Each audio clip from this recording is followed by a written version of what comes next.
सो पिछले week PSU banks, realty sector और energy sector ने मार्केट को लीड किया था। PSU banks overall undervalued है, तो अभी ये सेक्टर अगर रिवर्सल दिखाता है तो काफी अच्छी चीज होगी। बट आई बिलीव 19 को भी उन्होंने एक नेग्लिजिबल, एक छोटे से अमाउंट में बाइंग तो करी थी, विच मींस कि फॉरेन इंस्टीट्यूशन अभी हमारे मार्केट में थोड़ी थोड़ी पोजीशन तो बनाना स्टार्ट कर रहे हैं। जो एट द मनी है 25,400 का, यहाँ पे बहुत सारा कॉल हुआ है, मतलब यहाँ पे बेरिश सिनेरियो ज्यादा है। सो इंडेक्स पे पोजीशन जो है, लॉन्ग पोजीशन जो है वो धीरे धीरे बढ़ रही है, which is a positive sign. और अगर आपने कैश मार्केट में भी ऑब्जर्व किया होगा, जो कि मैं नेक्स्ट सेगमेंट में आपको दिखाने भी वाला हूँ, कि फॉरेन इंस्टीट्यूशन वीक में 1-2 दिन तो भी अभी बाइंग कर रहे हैं। सो इस डबल बॉटम पैटर्न के बेसिस पे अगर 25,250 से लेकर 25,150 की रेंज पे एक अच्छी बाइंग आ सकती है।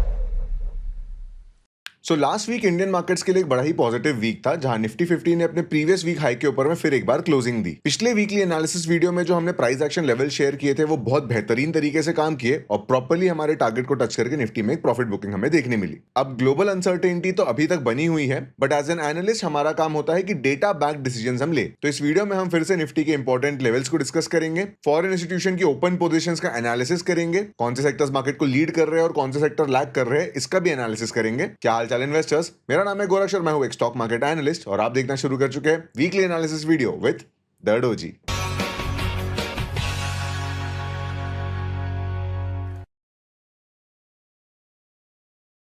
सो जैसा आप मेरी स्क्रीन पे देख सकते हैं, ये निफ्टी 50 का वीकली टाइम फ्रेम का चार्ट है। हम हर वीक में एक weekly analysis, daily time frame and 30 minute time frame पे एनालिसिस करते हैं। तो एज यू कैन सी, ये था प्रीवियस वीक, जहां पे वीकली क्लोजिंग के ऊपर में हमें क्लोजिंग देखने मिली थी, उससे पहले वाली वीक से बेसिकली अभी प्रीवियस वीक का हाई ये था, और हमें फिर से इस वीक में एक हायर क्लोजिंग देखने मिली है। So as per price action हमें एक रिकवरी देखने मिली है। नाउ अगर हम इसे डेली टाइम फ्रेम पे देखें तो आपको एक बेटर चीज इसमें देखने मिलेगी, एक बहुत अच्छा प्राइस एक्शन पैटर्न हमें देखने मिलेगा यहाँ पे। मैं सिर्फ यही नहीं, बल्कि मैं इस पे अपने लेवल्स भी अभी वापस से शो कर देता हूँ। यू कैन सी कि यहाँ पे हमें एक बहुत ब्यूटीफुल सा डबल बॉटम पैटर्न देखने मिल रहा है। एक इंपॉर्टेंट मेजर सपोर्ट को निफ्टी ने लगभग रिविजिट किया, उसके ऊपर में एक प्रीवियस स्विंग हाई बनाया। बेसिकली यहाँ पे आप देख सकते हो, एक हाई बनाया, लो बनाया, और फाइनली उस लो को अब तोड़ दिया। तो इसे डब्ल्यू पैटर्न कहते हैं। इसके बारे में और डिटेल में अगर आप सीखना चाहते हो तो प्राइस एक्शन कोर्स का लिंक मैंने डिस्क्रिप्शन में दे रखा है। सो इस डबल बॉटम पैटर्न के बेसिस पे अगर 25,250 से लेकर 25,150 की रेंज पे एक अच्छी बाइंग आ सकती है। अब कौन से लेवल्स के नीचे ये पैटर्न फेल हो जाएगा, इसका एनालिसिस हम लोग 30 मिनट टाइम फ्रेम पे करेंगे। सो ये रहा हमारा 30 मिनट टाइम फ्रेम का चार्ट। इस पे मैं आप लोग को एक असाइनमेंट देता हूं। अगर आप जनरली स्टॉक मार्केट को फॉलो करते हो और इन वीडियो से आपको कुछ वैल्यू ऐड होता है, तो प्रीवियस वीडियो में जाके देखना कि ये जो बार था, ये जो रेजिस्टेंस बैंड था, ये हमने पहले से मार्क करके रखा था। तो कितना ब्यूटीफुली मार्केट ये रेजिस्टेंस को तोड़ के प्रॉपर्ली एक अलग प्राइस एक्शन पे प्री डिफाइंड लेवल तक गया। आपको एज एन एनालिस्ट ये समझना चाहिए कि भाई ये जो लेवल्स होते हैं, ये समय में पहले बनाने होते हैं। पहले बनाएं और फिर वहां से प्राइस अगर गिरता है तो आप बोल सकते हो कि हाँ भाई, आपका एनालिसिस सही था, जो कि लास्ट वीक हमारा फिर एक बार हुआ। सो विद दिस सेड, हमारे पास में ये रीटेस्ट के दो इंपॉर्टेंट लेवल है, 25,250 से 25,150 की रेंज। अब अगर ये सपोर्ट टूट जाता है, जो कि लगभग 25,000 का लेवल है, तो हम कहेंगे कि भाई ये पैटर्न जो है वो खराब हो चुका है, और यहाँ फिर एक बार हम साइडवेज टेरिटरी में चले जाएंगे। अब अगर नेक्स्ट वीक के लेवल्स की बात करी जाए, तो अगर रीटेस्ट हो जाए और फिर ब्रेकआउट हो, तो इससे बेहतरीन तो और कुछ नहीं होगा। अगर आप देखोगे तो यहाँ पे एक छोटी सी गैप भी है, ये फिल हो जाएगा तो प्राइस एक्शन एक सस्टेनेबल वे से ग्रो कर रहा है। और अगर बुलिश सिनेरियो की बात करें तो वही रेजिस्टेंस जो है वो सीधा आप ऑल टाइम हाई के पास में ही है। तो अगर मार्केट यहाँ से एक बुलिश रैली पकड़ता है, most probably all time high हमें देखने मिल सकता है फिर एक बार। Before we discuss the all time high situation, I believe यहाँ पे हमें एक गैप भी मिली थी। डेली टाइम फ्रेम पे अगर हम देखेंगे तो यहाँ पे यहाँ पे देखिए, अगर आप पिछली बार जब मार्केट गिरना स्टार्ट हुआ था तो एक गैप बना के गिरा था। तो ये जो गैप है, ये अनट्रेडेड प्राइस जो है 25,700, ये रह सकता है अगले वीक के लिए बुलिश टारगेट। मतलब अगर मार्केट ऊपर जाएगा तो हो सकता है एक वीक में सीधा 26,000 ना पहुंच जाए। तो इस सिनेरियो में 25,700 to 800 would be a very good important resistance level. But news देख के आपको लग रहा होगा कि शायद से मार्केट में एकदम बुलिश सिनेरियो नहीं रहेगा, तो ऐसे में हमने डाउनसाइड पोटेंशियल को भी डिस्कस कर लेना चाहिए। ऑल्दो मेरे एनालिसिस में न्यूज फैक्टर इन नहीं करती है, but still price action analysis ऊपर और नीचे दोनों लेवल्स पे करना पड़ता है। सो 25,000 का सपोर्ट सबसे मेजर सपोर्ट रहेगा। हम ओपन इंटरेस्ट से एक बार इसको वेरीफाई भी करेंगे कि भाई ऐसा है क्या, एंड उसके बाद में 24,800 का लेवल अगला सबसे इंपॉर्टेंट सपोर्ट रहेगा। मुझे नहीं लगता है कि अगले वीक में हम इन दोनों ही लेवल्स को सपोर्ट को तोड़ के और नीचे जाएंगे, तो हम उसे अभी इस वीडियो में डिस्कस नहीं करेंगे। चलिए अब देख लेते हैं कि ओपन इंटरेस्ट एनालिसिस क्या बोलता है।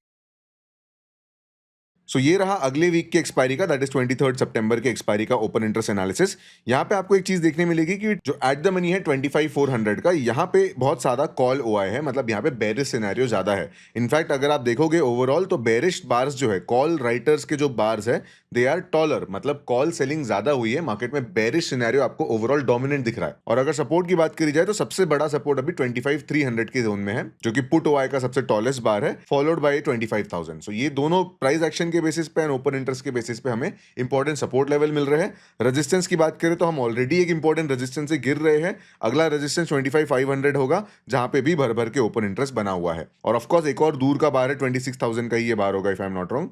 यस, तो ये तो भाई सेफ ऑप्शन प्लेयर्स है जो ऑप्शन सेलिंग करके नॉर्मल थीटा डीके की मदद से थोड़ा छोटा प्रीमियम कमाने की कोशिश करते हैं, विच is a sustainable way. But ये ओपन इंटरेस्ट को हम प्राइस एक्शन एनालिसिस में नहीं लेंगे। चलिए अब देख लेते हैं कि फॉरेन इंस्टीट्यूशन की ओपन पोजीशन फ्यूचर इंडेक्स पे कैसी है। So this is the 23rd week जहां पे मैं लगातार ये वीडियोस अपलोड भी कर रहा हूं और लगातार ये सेम एनालिसिस भी कर रहा हूं।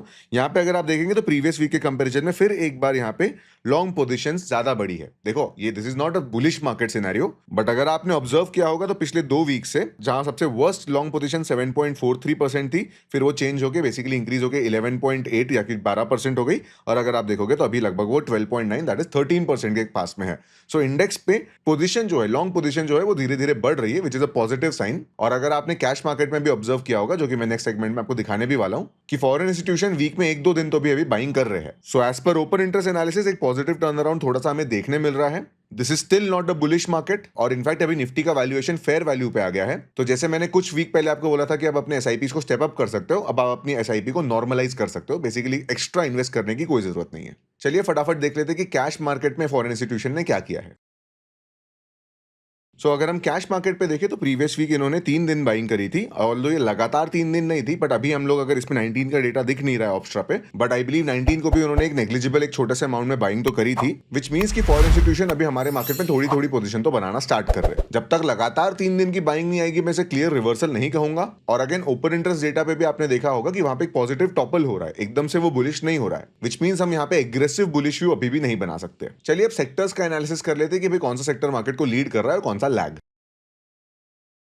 सो पिछले week PSU banks, realty sector और एनर्जी सेक्टर ने मार्केट को लीड किया था। PSU banks overall undervalued है, तो अभी ये सेक्टर अगर रिवर्सल दिखाता है तो काफी अच्छी चीज होगी। और अगर हम देखें कौन से सेक्टर्स ने मार्केट को लैग किया था, तो वो एफएमसीजी, कंज्यूमर ड्यूरेबल, बेसिकली ये वो सेक्टर्स है जिनके ऊपर जीएसटी की न्यूज आई थी, फिर ये भाग गए थे, तो इनमें एक नेग्लिजिबल हमें प्रॉफिट बुकिंग देखने मिली। अब 22 तारीख से जो जीएसटी रिफॉर्म इंप्लीमेंट हो जाएगा, जिसकी वजह से चीजें शायद सस्ती हो जाए, तब हो सकता है इनकी डिमांड इंक्रीज हो और हमें एक पॉजिटिव टर्न अराउंड इनमें भी देखने मिले। And let us all hope कि सितंबर महीने की अर्निंग्स फाइनली एक अच्छे नंबर को दिखा पाए, कि भाई जो एंड ऑफ जो लास्ट वीक ऑफ सितंबर है उसमें आई अज्यूम कि बहुत सारे लोग भर भर के शॉपिंग करेंगे, क्योंकि भाई अब फाइनली रेट्स कम हो जाएंगे और काफी सारे ऑफर्स भी चल रहे हैं मार्केट में। So overall sectors to watch में हम पीएसयू सेक्टर के ऊपर नजर रख सकते हैं, PSU banks. By the way अगर इन वीडियो से आपको कुछ वैल्यू ऐड होता है तो मैं आपको बताना चाहूंगा कि हर मंथ एंड पे मैं एक वर्कशॉप कंडक्ट करता हूं अपने एग्जिस्टिंग स्टूडेंट्स के लिए, जिसमें आप भी ज्वाइन कर सकते हो। इस मंथ एंड के संडे पे जो वर्कशॉप होगा उसमें मैं एआई की मदद से कैसे आप मल्टी बैगर स्टॉक सिलेक्शन कर सकते हो, of course with the help of some value backed analysis, ये सिखाने वाला हूं। इसके अलावा वर्कशॉप में 2 और इंपॉर्टेंट टॉपिक्स रहेंगे, तो मैं लिंक उसका डिस्क्रिप्शन में छोड़ दे रहा हूं। सो ओवरऑल अगर देखा जाए तो हमारा मार्केट थोड़ा स्टेबलाइज होता हुआ दिख रहा है। ग्लोबल अनसर्टेनिटी बनी हुई है, तो ऐसे में कोई भी बड़ी डिसीजन या बड़ा पोजीशन लेना या बेचना दोनों ही लॉजिकल नहीं रहेगा।